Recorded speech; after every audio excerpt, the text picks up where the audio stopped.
¿Cómo están, estimados amigos de este canal YouTube? Tantas medidas que se han dado en el año 2020 provenientes del Congreso, en su mayor parte, que tenían un claro impacto en el gasto que no debió ocurrir, aún la crisis sanitaria que tiene evidentemente a todos nosotros, nos tiene en una situación de precariedad frente a lo que teníamos como nivel de vida hace un año, no debe justificar que se den medidas que apunten a generar, digamos, un aplauso pasajero en cierto sector de la población, pero a alegrar inestabilidad para todos. Y eso es un tema que debemos cuidar.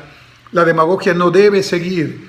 Las propuestas desde diversas tendencias tienen que tener fundamento técnico y, sobre todo, tanto que se está hablando de la Constitución, cumplir la Constitución y que los congresistas no hagan leyes que tienen iniciativa de gasto, porque eso está prohibido por la Constitución y por lo tanto las medidas que salen en ese contexto son inconstitucionales. Así de sencillo, y estamos en una democracia que hay que cumplir las normas. Pero dado que se habla tanto de este tema, quiero compartir con ustedes algunas reflexiones y he hecho unas pequeñas anotaciones en esta pizarra. Lo primero es que la riqueza, vamos a llamarle así, que todos buscamos, la riqueza es el Producto Bruto Interno. Y para generar riqueza, esta riqueza permite que haya consumo, inversión, gasto de gobierno, aquí está el gobierno, y exportaciones e importaciones. Pero lo principal para generar riqueza es que haya inversión.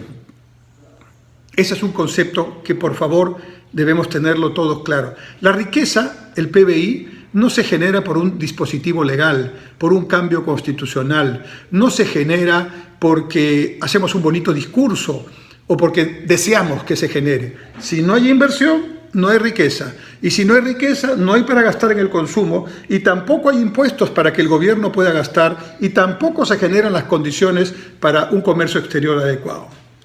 Y esta inversión, que es la que genera la riqueza o el PBI, es la única manera de generar empleo y de generar ingresos familiares adecuados. Es decir, el empleo principalmente en el Perú no lo genera la actividad pública. Sí, claro, hay empleos públicos, pero esa es la menor cantidad. Millones de los empleos que se tienen, formales o informales, los genera la actividad privada. Y la actividad privada tiene la misma lógica, sea grande, pequeña, nacional o extranjera. Quiere tranquilidad, quiere normas claras y quiere tener un rendimiento superior a su inversión. Si no entendemos esto, no entendemos nada. Y quienes piensan entonces que para cambiar condiciones según estas personas, lo que hay que hacer es que esta riqueza la genere el Estado, eso no funciona. Eso no funciona.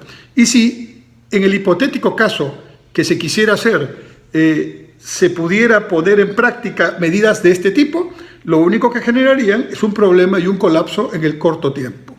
La inversión, recordemos, puede ser pública o privada. La inversión pública solo es el 20% de la inversión total. La inversión privada es el 80% de la inversión total.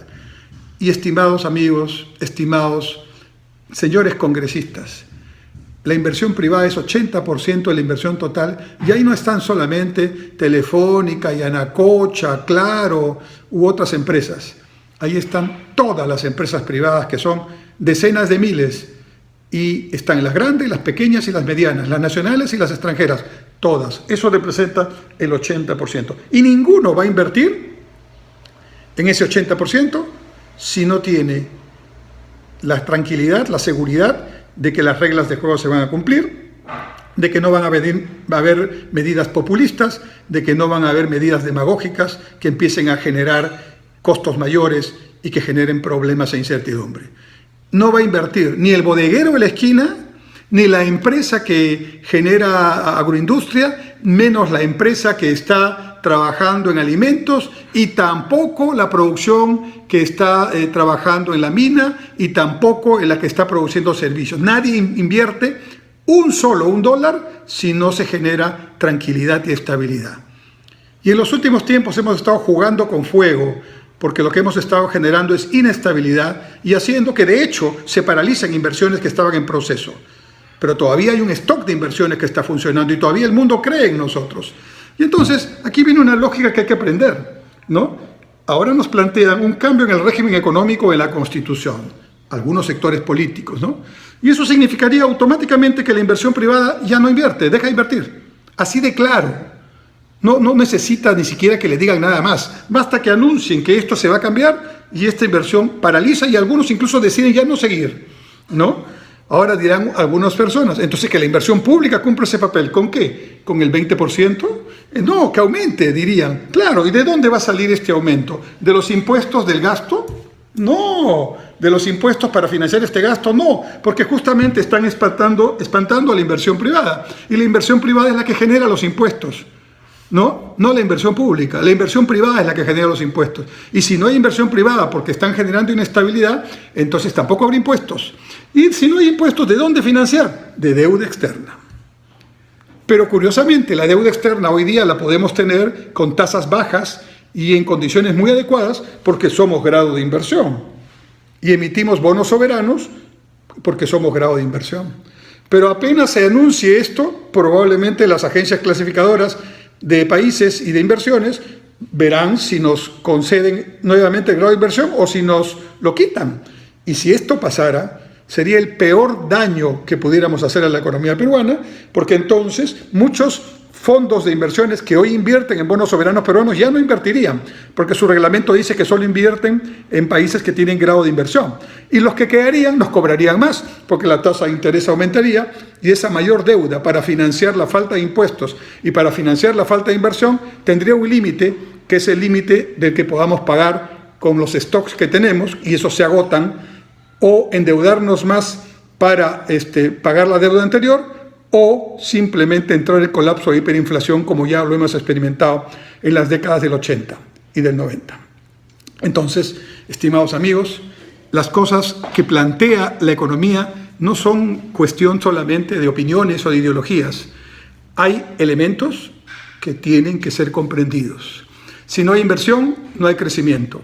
Si no hay inversión privada, no hay crecimiento. Si no hay inversión privada, no hay generación de empleo y mayores ingresos para las familias. Si no hay generación de empleo y ingresos para las familias, disminuye todo lo que hemos avanzado en términos de lucha contra la pobreza, y hay más pobreza y más desigualdad y más desencanto social. Entonces, el tema no es generar riqueza a partir de la que ya hay, sino generar nueva riqueza. Y para generar nueva riqueza hay que invertir fundamentalmente con inversión privada, que es la que apuesta, que es la que arriesga, que es la que genera puestos de trabajo e impuestos. Y el Estado, ese Estado tiene que cambiar. Para los que piden más Estado en la economía, lo que hay que pedir al contrario es corregir al Estado que no está cumpliendo su tarea. No la cumplió cuando no fiscalizó a las empresas informales agropecuarias, agroindustriales de exportación, que no cumplían con las normas y con los derechos laborales. Y por ese sector que era minoritario terminaron, digamos, complicando de la vida a todo el sector agropecuario agroindustrial y a miles de trabajadores que nunca estuvieron en protestas. Es ese Estado el que no hace el seguimiento adecuado de los conflictos sociales y solo aparece cuando ya los conflictos reventaron y por lo tanto proyectos importantes como Tía María o Conga no se desarrollan simplemente porque el conflicto explotó y no se pudo llegar a un acuerdo para explotar el recurso cuidando el agua y cuidando el medio ambiente como corresponde. Es ese mismo Estado el que no hace el control adecuado en muchos aspectos de la actividad económica, el que hace que no estén las vacunas a tiempo, porque las compras y todos los procedimientos engorrosos que tiene el Estado todavía hacen lento, poco transparente y nada eficiente el manejo de los recursos. Es ese Estado que todavía no tiene reguladores adecuados, técnicamente capacitados, para poder desarrollar una adecuada regulación que evite el abuso de posición dominante en el mercado y los monopolios. Entonces, si algo hay que hacer, no es que hay que destruir lo que hemos avanzado, hay que generar más confianza, más estabilidad y hay que cambiar muchas cosas en el Estado, pero no dando al Estado una capacidad que no tiene, sino corrigiendo la capacidad que debería tener y que no está mostrando. Ahí hay algunas reflexiones que espero ustedes tengan en cuenta, sobre todo cuando empiecen el debate electoral. Este tema muchas veces he escuchado que dice cambio del modelo económico. ¿Para qué? ¿Para más Estado como lo que está haciendo, lo que está pasando en este momento? Corrigiendo lo que haya que corregir, hay que mirar hacia adelante. Algunas personas con las que he conversado Dice, sí pues, pero nosotros sí sabremos manejar al Estado. Eso ya lo escuché. Lo escuché en los años 70, lo escuché en los años 80. Viví, como todos los peruanos en esas épocas, el tremendo fracaso de tratar de hacer estados empresarios, estados que gasten a partir de la deuda sin tener ingresos suficientes, que generen déficit fiscal, que generen que el Banco Central financie los déficits del Tesoro Público.